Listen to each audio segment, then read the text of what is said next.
Okay, so let's continue our topic for today.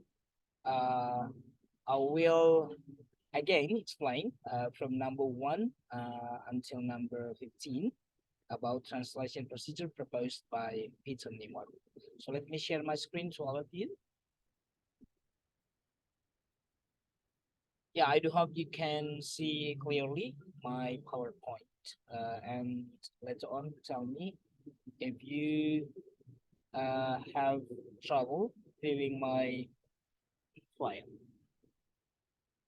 Yeah, our topic for today is translation procedures proposed by Peter Nimor. Yeah, so there are 15, yeah, 15 procedures in doing translation work based on Nimor in his book 1988. The first one is called transference, the second naturalization, the third is called cultural equivalent, and the fourth is functional equivalent. The fifth, descriptive equivalent. The sixth, componential analysis. The seventh, synonymy. The eighth, true translation, or most well known as literal translation. Number 9, transposition. Number 10, modulation. Number 11, recognized translation. 12 is compensation. 13, paraphrase. 14, couplets. And the last is notes. So let's discuss one by one.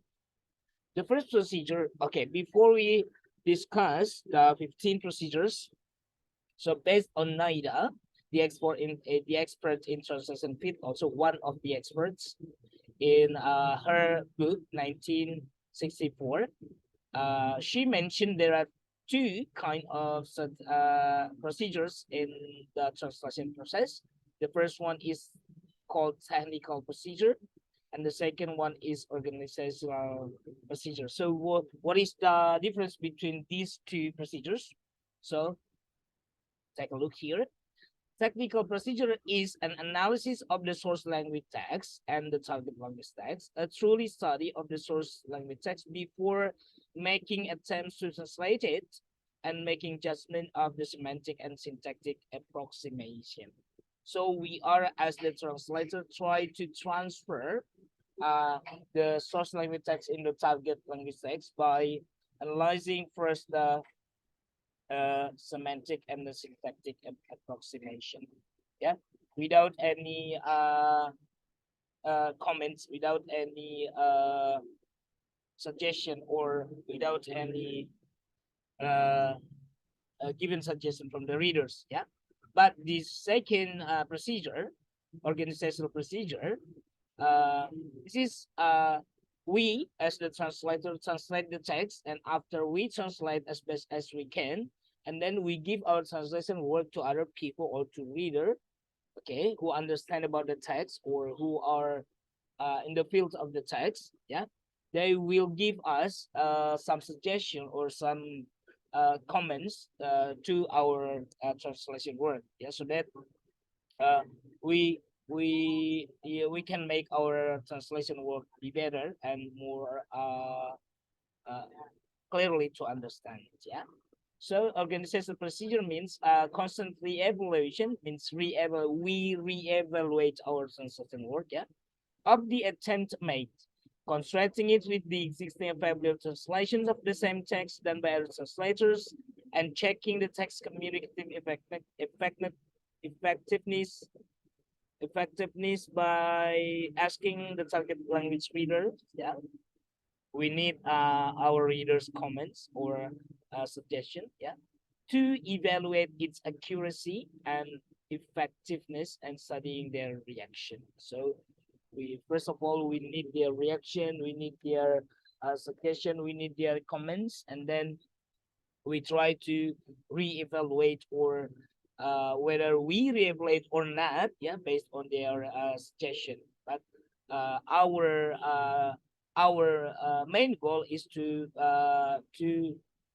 make our translation result clearer or more natural than before. So that's why we need the comments or suggestion from the readers. Yeah, especially for the readers who are expert in the field of the text. Yeah? Okay. We go into the first procedure proposed by Peter Nimmer. It is called transference. What is transference? It is the process of transferring a source language word, yeah, or text to a target language text. Yeah, these transfers include transliteration or loan or borrowing, and is the same as what Harvey said in 2000 in on page 5, yeah, on his book named Transcription. Means that the the transference the transfers and the transcription is the same thing and the same procedure. Means that Harvey and Peter Nimmer, they have the same function or the same procedure but different name. Yeah. Okay. So what is transference means here? We translate directly without any changing, even if we don't change the morphology system, we don't change the sound, we don't change the pronunciation, we don't change the letters. Yeah. We directly borrow the word from source language into target language. So why do we have to use transference? Yeah.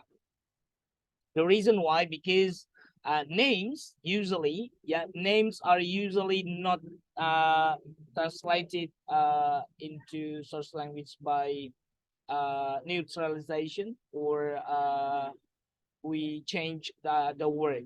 Yeah, because name is like a blueprint. That is why we don't translate into other different word. Yeah. Okay. We need transparent procedure to translate some names. Yeah, for example, names of living or dead people. Yeah. So for example, my name Gunawan Tambunsaribu. I don't translate Gunawan or useful into English. Yeah. I still transfer directly Gunawan Tambunsaribu into English. Yeah. Okay. And the second, geographical or topographical names. Yeah, we also use transfers procedure to translate these names. And the third, names of periodicals or newspapers, titles such as literary works, plays, and films titles, and names of private companies and institutions, names of public, and other names. Okay. For example, your trident in English, name, this is a name of river. We transfer the trident into trident, the same pronunciation, the same letter. There is no any change there in Indonesia. So we call it transference procedure. Okay, I do hope my explanation and the example that I put here will make you more understand about this first procedure. Okay, we go on to the second procedure. This is called naturalization. Naturalization means that we adapt, yeah, the source language word first, yeah, to the normal pronunciation in the target text. Then after we normalize the pronunciation, yeah, and then we find the normal morphology in the target text also. Okay, the first one, we borrow, we transfer the word, and then we normalize the pronunciation. Okay, we adapt the pronunciation of the target language. Yeah, so we don't directly use the pronunciation of the original text into the target language, because the target language has unique pronunciation sound or pronunciation symbol, and also the difference of the letters or the morphology system. Yeah, so naturalization is also adding new affixes to foreign terms. We can see here the certer in English is translated into the certir in the target language morphology in Indonesian. So you find here the final sound but in Indonesia we find the final sound ear. Yeah, and the second example, for example, in English, we usually in Indonesia we found many words that are derived from English word, but we normalize the pronunciation. For example, in English we find the ending sound ian, distribution, for example. Yeah, yeah. This is a suffix that relates to a noun in English. But in Indonesian, we transfer this word into distribusi. Yeah. distribusi. Why we change the pronunciation and the morphology? Because in Bahasa Indonesia, we don't find any sound sian, but in Bahasa Indonesia, we find the ending sound C for the noun. Yeah. So distribution is transferred into distribution. Okay. Department, yeah. E and T sound E and the letter E and T in English, we only transfer into EN in Bahasa Indonesia. For example, department, yeah. Okay. This suffix meant, yeah, we transfer into Indonesian normal pronunciation into N. Yeah, department will be department. So that's called naturalization. We go on to the third procedure. This is called cultural equivalent. This is mostly specific for the cultural elements. Yeah, for two countries or two cultures. Yeah. Okay. This cultural equivalent, yeah, we used to replace cultural word in the source language with a TL1. However, yeah, Peter Niemann says that this cultural equivalent procedure, yeah, this procedure will produce inaccurate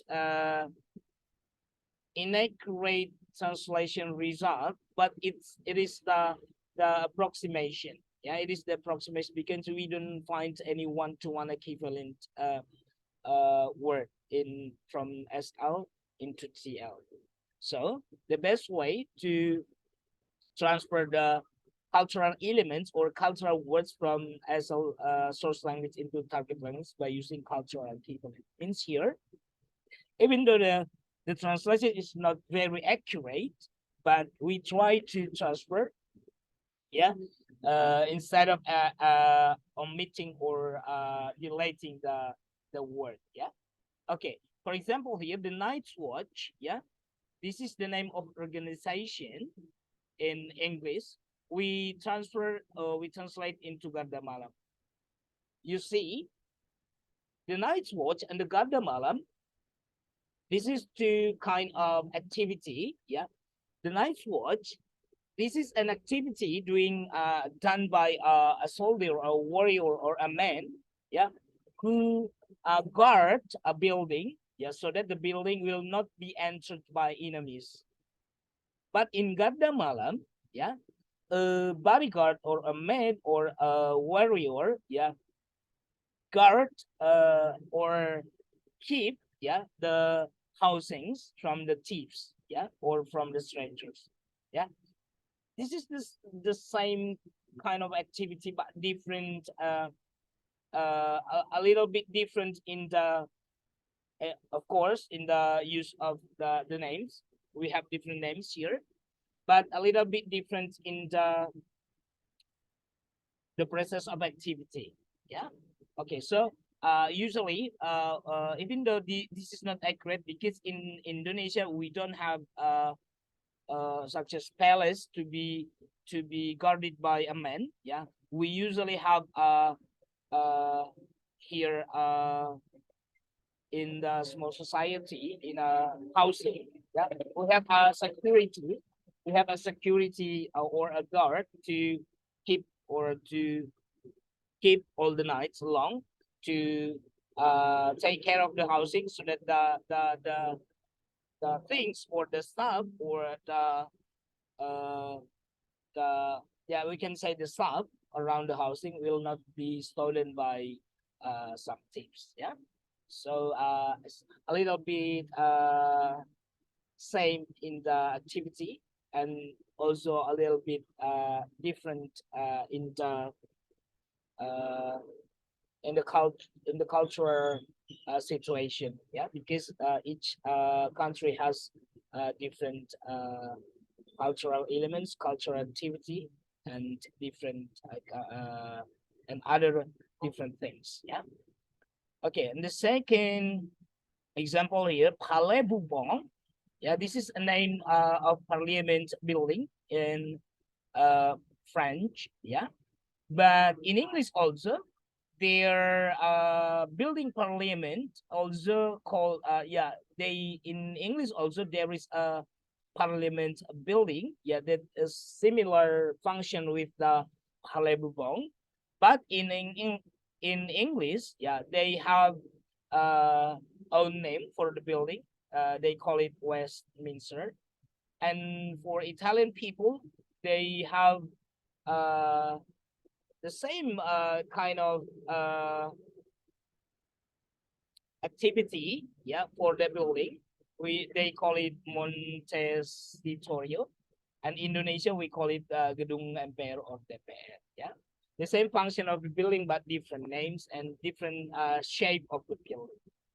Okay, we go on to the fourth procedure, functional equivalent. This is a little bit similar to the cultural equivalent, but the cultural equivalent is tend to take the examples from uh, physical things, yeah, physical things that usually they have similar functions but different shape, yeah. Okay, as we saw just now, two examples: Palais Bourbon in French, the building for parliament, and Indonesia we have Gedung MPR and DPR. Yeah, the same activity conducted in that building, but different kinds of different shape of building and different countries. Yeah, but in functional equivalent, we see here the function or the value of a team. Yeah, they have the same value, they have the same function, they have the, yeah, the similar yeah, the different name, but if we take the similarities, they are same with the other. Yeah, for example, here in English, a person who likes stealing stuff from other people's pocket, we call it pickpocket. In Indonesia, also we find a name that's similar to pickpocket. We call it tukang copet. Yeah, they have these kind of activity, have the similarities. Yeah, okay, and the name is different. Yeah, the names are different. Yeah, in English we call it pickpocket for the thief, and in Indonesia we call it tukang copet. The second example, baccalaureate. Yeah, this is a degree for bachelor degree in English, but in Indonesia we have also a degree for bachelor degree or the diploma 3. We call it ahli madya. Yeah, okay, we call it ahli madya. Yeah, different name but similar kind of scholar academic degree. Yeah. Homeless in English we transfer into gelandangan in Bahasa Indonesia. Homeless means for the person who has no house to live in. And in Indonesia also we have such kind of the person or the people who don't have any houses to live. They move from one place to other places daily, and then we call it gelandangan. Yeah, the same kind of activity but different name and different country also. Yeah. Okay, apple of eye. This is a phrase for saying our dearer person. We transfer into buah hati in Indonesia. Yeah, this similar kind of expression to say dear love. Yeah, in English we have apple of eye. Yeah, but in bahasa we have an expression buah hati. Okay, that's called functional equivalent. Yeah, this functional equivalent procedure tends to take the same value or the same function of a thing, and then we try to transfer the source language cultural material or cultural names into the target language by looking at or uh, by looking at the same value or the same function, so that we can be easier to get the the same meaning, okay, for the choice of the word that we have in the target text. Okay, the fifth translation procedure is called descriptive equivalent. This is easier for you to understand because what describe means that to give explanation to a thing. Yeah, usually a word is transferred or is translated into a sentence because uh, we try to make the reader more understand more about this thing. So we try to explain by using longer words or a sentence, or it can be two sentences, yeah, to explain a word or a phrase. For example, samurai is a word from Japan. We transfer a word samurai into English. The Japanese as aristocracy from the 11th to the 19th century. Its function was to provide officers and administrators.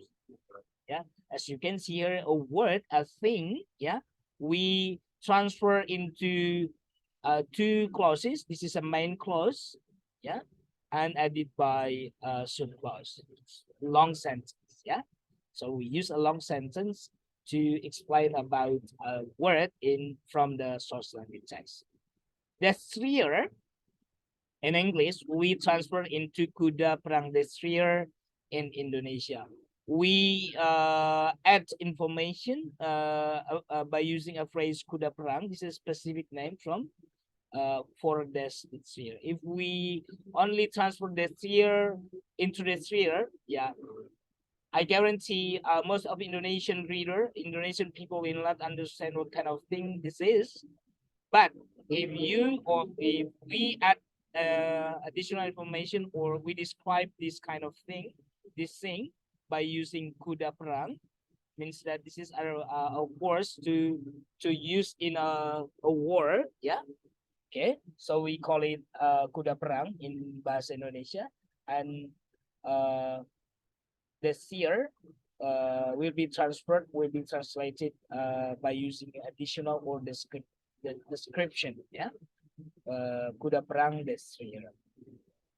Okay, we go on to the sixth translation procedure. It's called componential analysis. Componential analysis means we compare source language words with a target language word which has similar meaning, but it is not an obvious one-to-one equivalent. Yeah. Okay. By demonstrating first their common and then their differing sense of components. Yeah. By looking this example, yeah, you will understand more about componential analysis. For example, here, good looking. If we translate literally into Bahasa Indonesia, looking means penampakan, good, baik, penampakan baik, yeah. That is not natural in Bahasa Indonesia because when we explain about someone's face, yeah, the appearance of the face, for girl we call it cantik, for boy or man we call it tampan.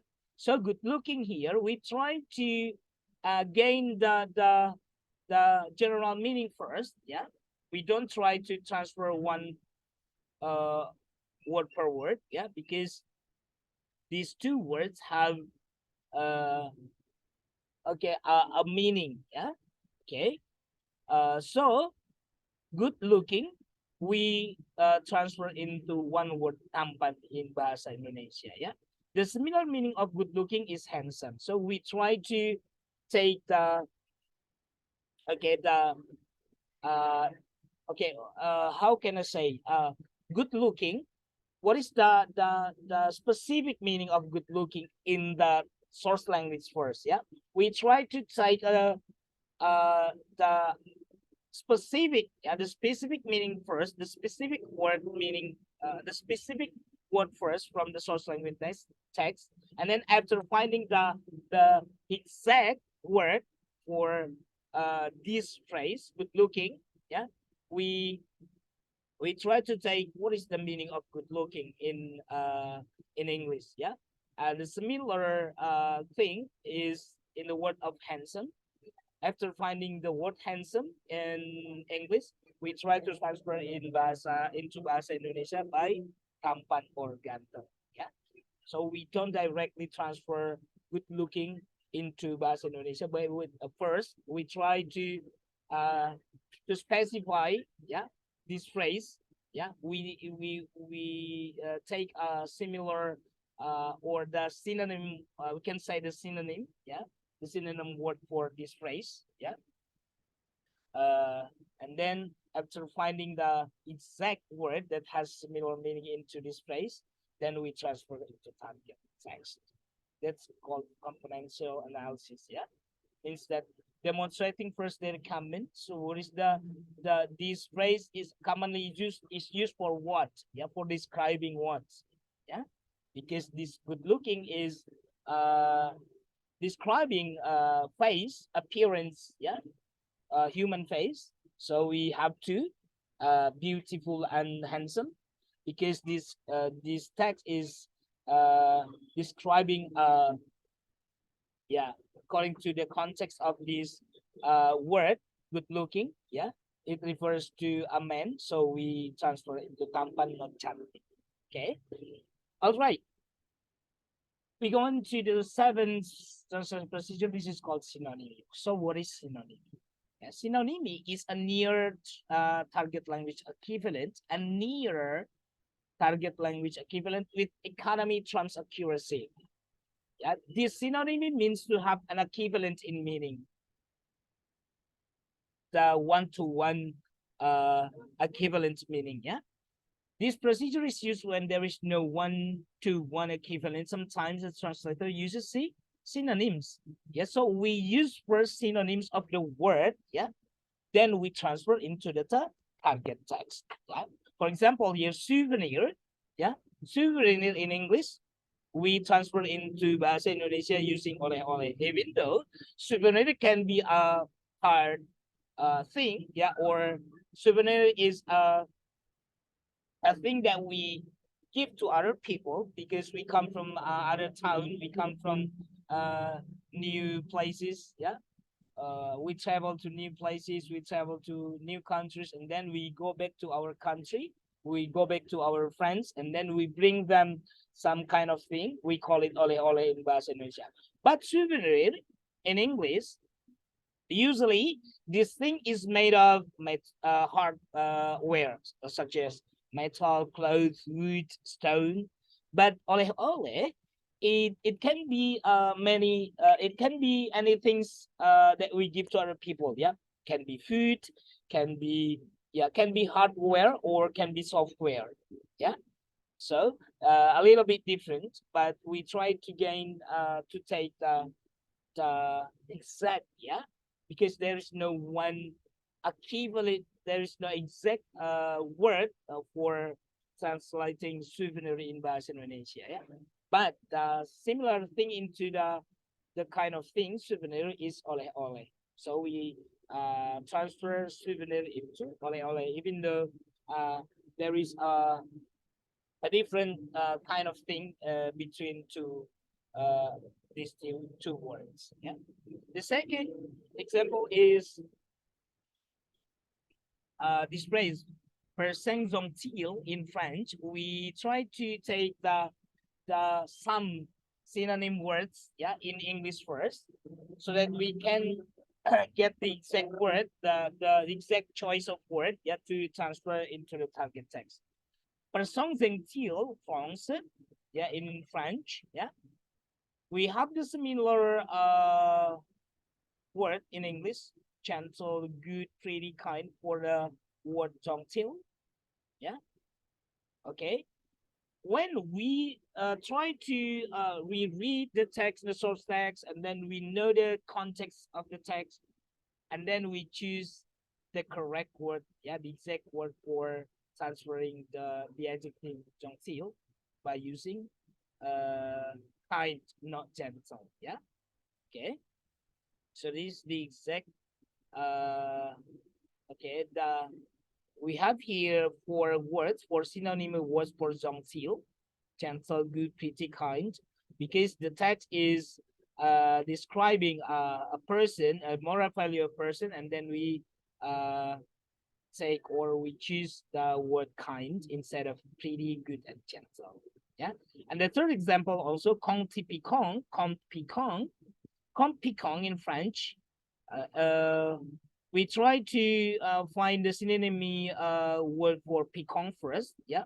We have improper, indecent, spicy, outrageous, embarrassing, racy. There are so many words in English. Yeah, the synonym of the word piquant. And then after we reread the source text, when we find out that the exact word for this adjective, French adjective piquant, is racy. So racy story. We translate compte piquant into racy story. It means in Bahasa Indonesia cerita cap. Okay. Difficile, yeah. There are many synonym words in English for difficile: difficult, hard, tough, tricky, arduous, awkward. But according to the context, we transfer the word difficile into awkward, yeah, instead of difficult, hard, tough, tricky, and other words. Okay, that's called synonym. We go on to the translation procedure. This is called true translation, or mostly known as a calc or load. Yeah. Here in this procedure, we call it also calc or load translation because this procedure try to transfer, yeah, a name or a collocation or name of organization or compound words, yeah, into the target text by using general term. Yeah, the reader, both the source language reader and the target language reader, both of the readers, they have understood, they understand clearly, even though different name, but the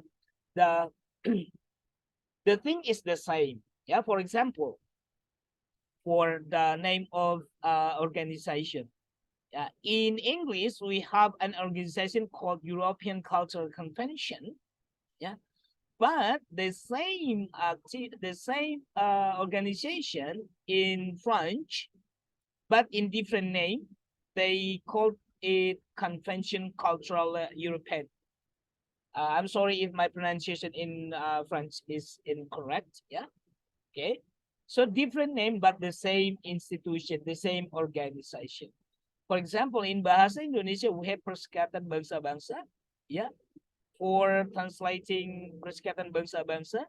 In English, we have UN, United Nations. Different names, but the same organization.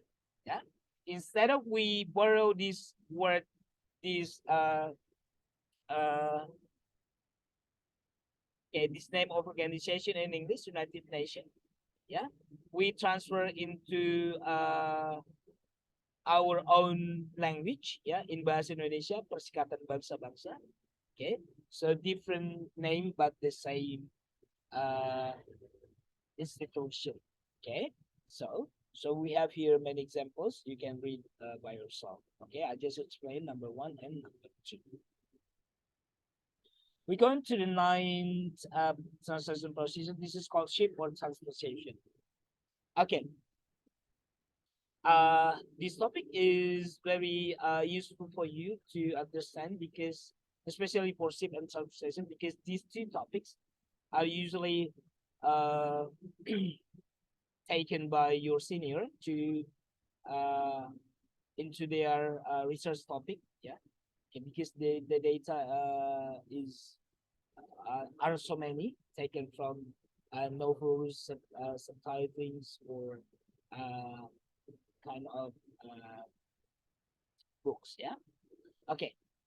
Shift and translation. Shift here, there is a change in the word class. There is a change in structure. Yeah. Translation means that yeah, there is a change in the structure. For example, for shift, yeah, we transfer a word into 2 words. Yeah.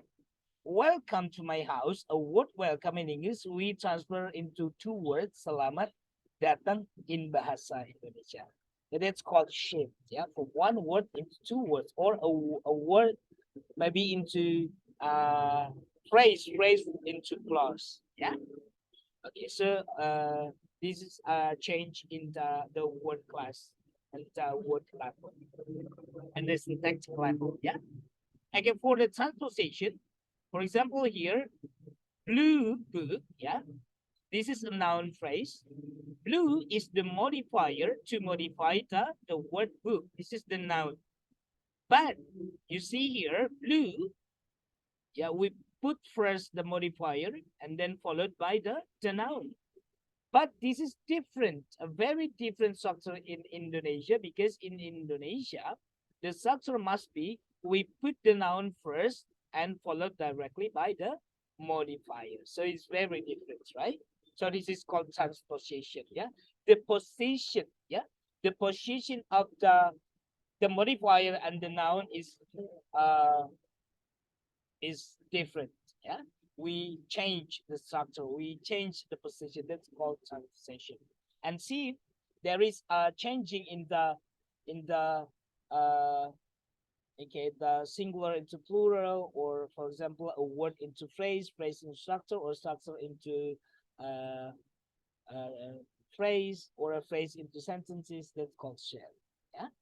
Okay, so we go on to number 10. This is called modulation. So what is modulation? Modulation occurs when the translator reproduces the message of the original text, the target text, in conformity, yeah, with the current norms of the target language, since this SL, source language, and the target language may appear dissimilar in terms of perspective. So there is a change of point of view between the source language into the target language. We change the point of view. Okay, for example, number 1, the dog bites the cat.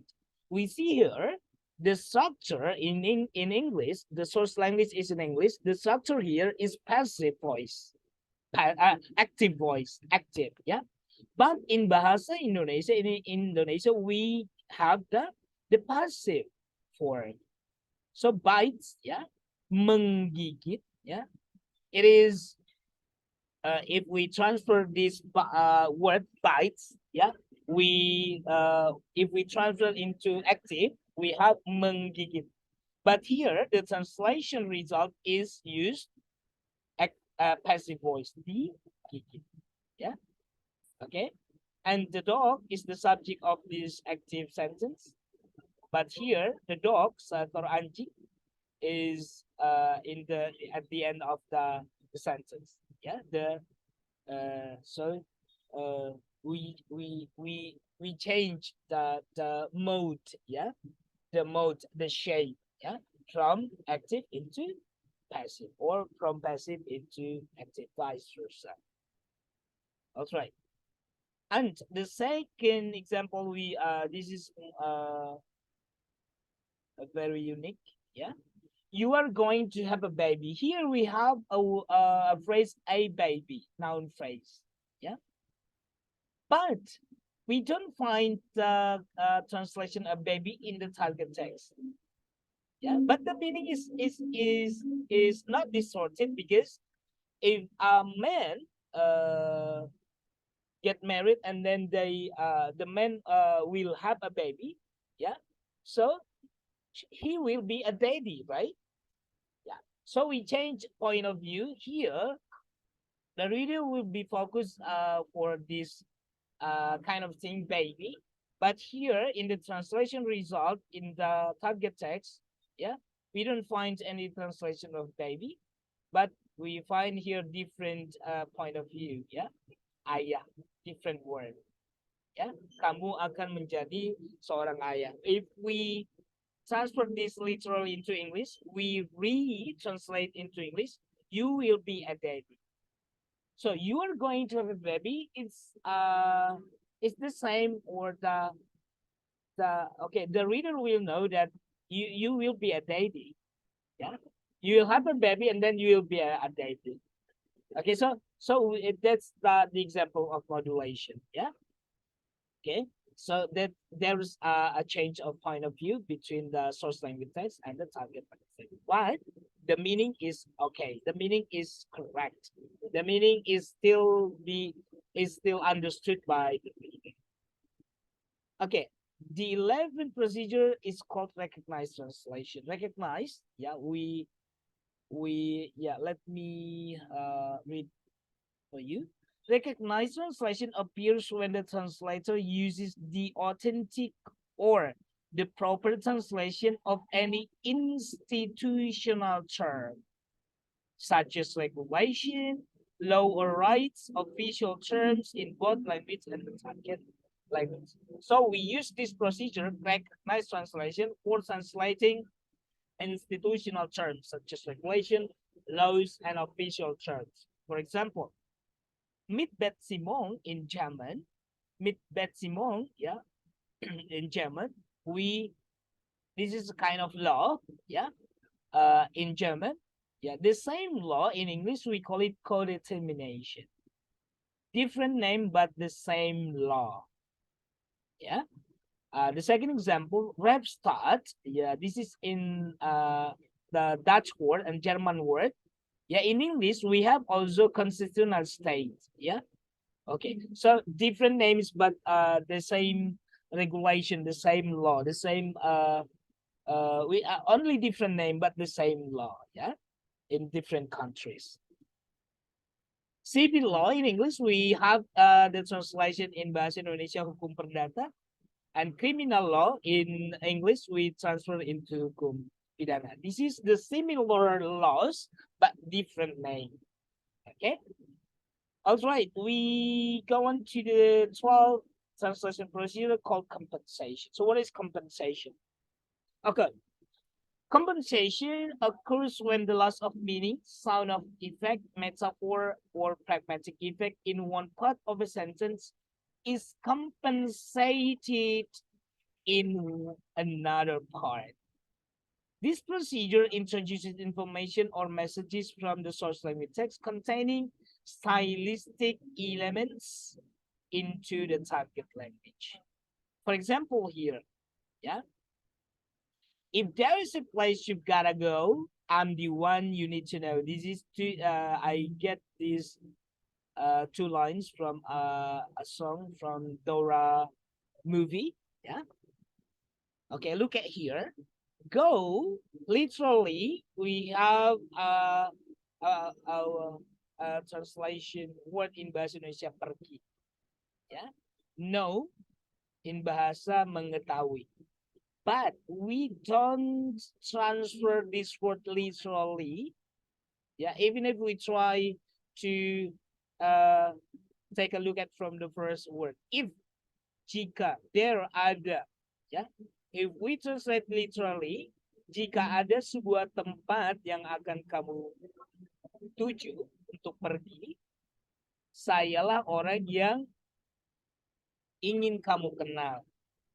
Yeah, means that if you want to go to some place, I'm the one who know the place that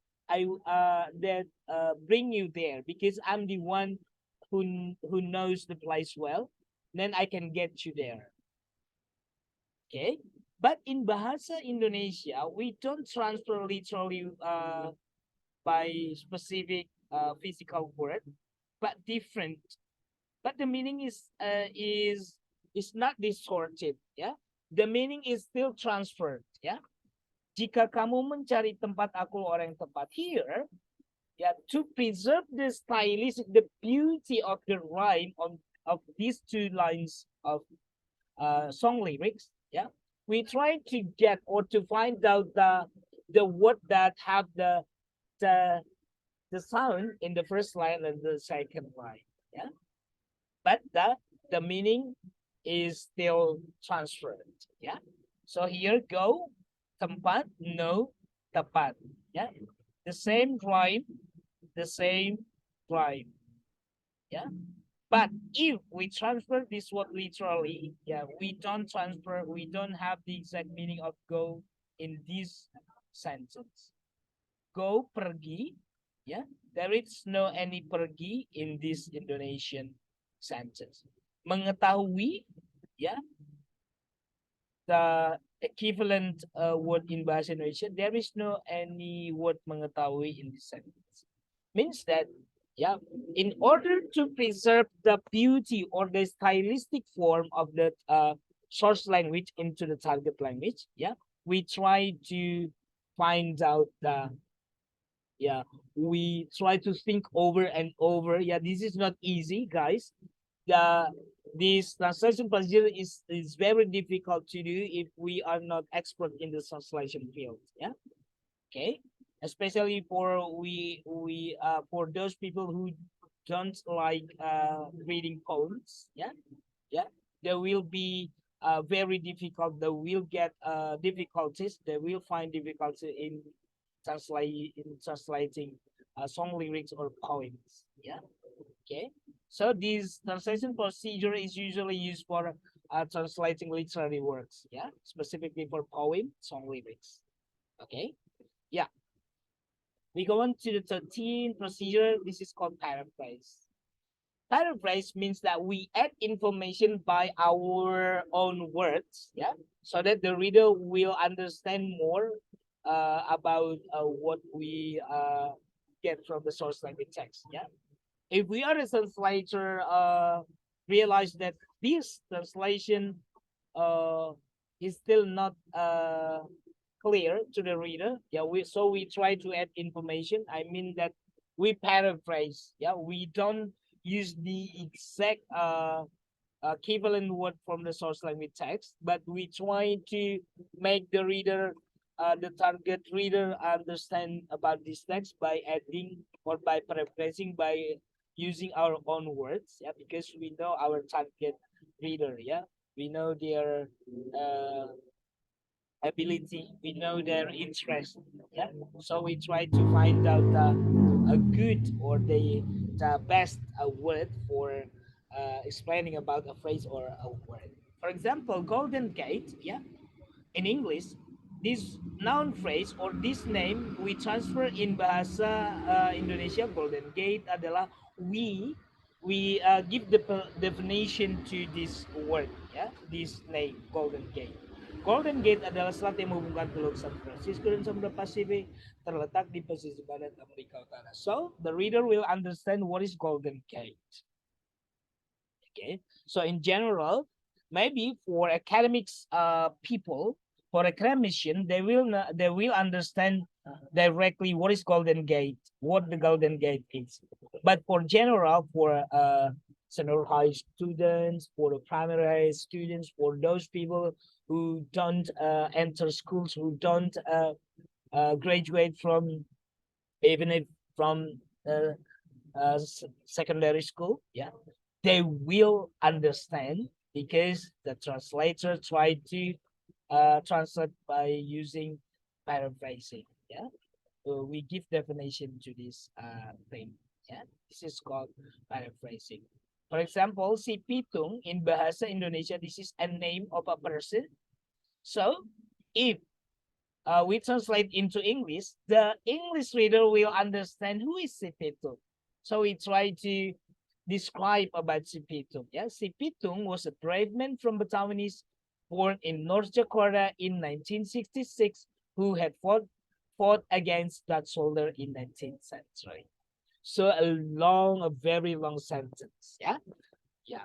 Why do we have to choose this procedure? Because we try to make the reader understand more about the thing. Yeah, because we realize that this word is still new to the reader, so we try to find out the best translation procedure. So we choose paraphrasing. Okay, the 14th procedure is called couplets. So what is couplets? Yeah, based on the name, couplets mean that we use more than one procedure to translate a phrase or a sentence. Yeah, or yes, a phrase, because couplet means that if we translate only one word, we don't use any more than one procedure. Yeah, but in translating a phrase, a clause, or a sentence, yeah, sometimes we don't use only one procedure. We use maybe two, three, or maybe four. Yeah, so we call it, if we use more than one procedure, we call it couplets. Yeah, it can be triplets, it can be quadruplets. Yeah. Okay. So for example, a word trout in English we transfer into Bahasa Indonesia by using ikan trout. So ikan here we add information. Yeah. We transfer. We use the first procedure we use is transference, because trout we transfer the same word without any changing in the phonology on the morphology or the morphology. Yeah, we directly transfer. So that's called transfers for this procedure. The first procedure just now. Okay. But here we have ikan, the word ikan. This is the description, yeah, of this thing. Yeah. So we have two procedures here. One is transference and the second is descriptive equivalent. So we say that we choose couplet procedure. Okay, the last procedure is notes.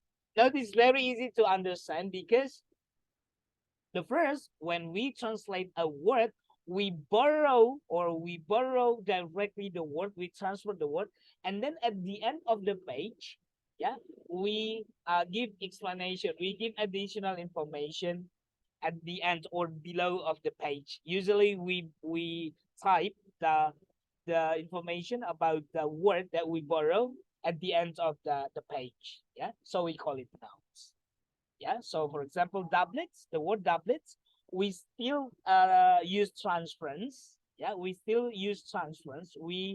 Uh, we translate by using transference doublets, but at the end of the paragraph or at the end of the page, we give additional information to the word doublets. So in Indonesia, the information that we added into the word doublet is pakaian pria berupa jaket pendek pas badan berlapis bantalan. Yeah, so this is similar to uh,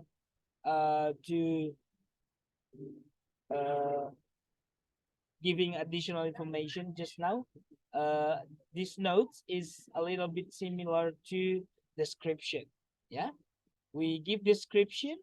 Yeah, but description is written, yeah, directly next to the word. Yeah, but in notes, yeah, we don't put the description, we don't put the information directly in the text in the paragraph, but at the end. Yeah, at the end or down the note page. Yeah.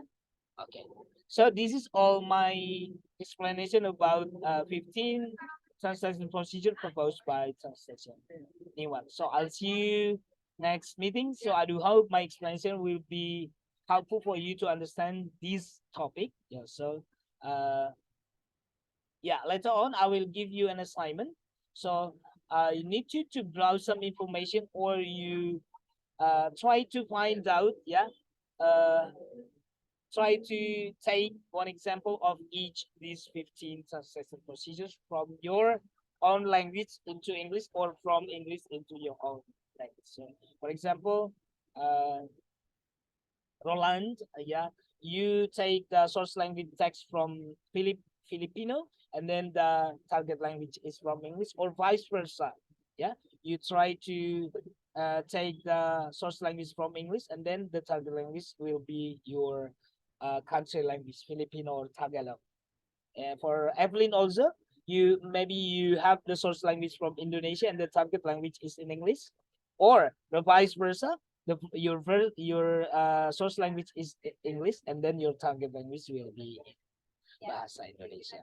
So thank you so much for your attention, and I will see you 2 weeks from now in the 15th meeting of our course. So thank you. Good afternoon all. Have a nice day.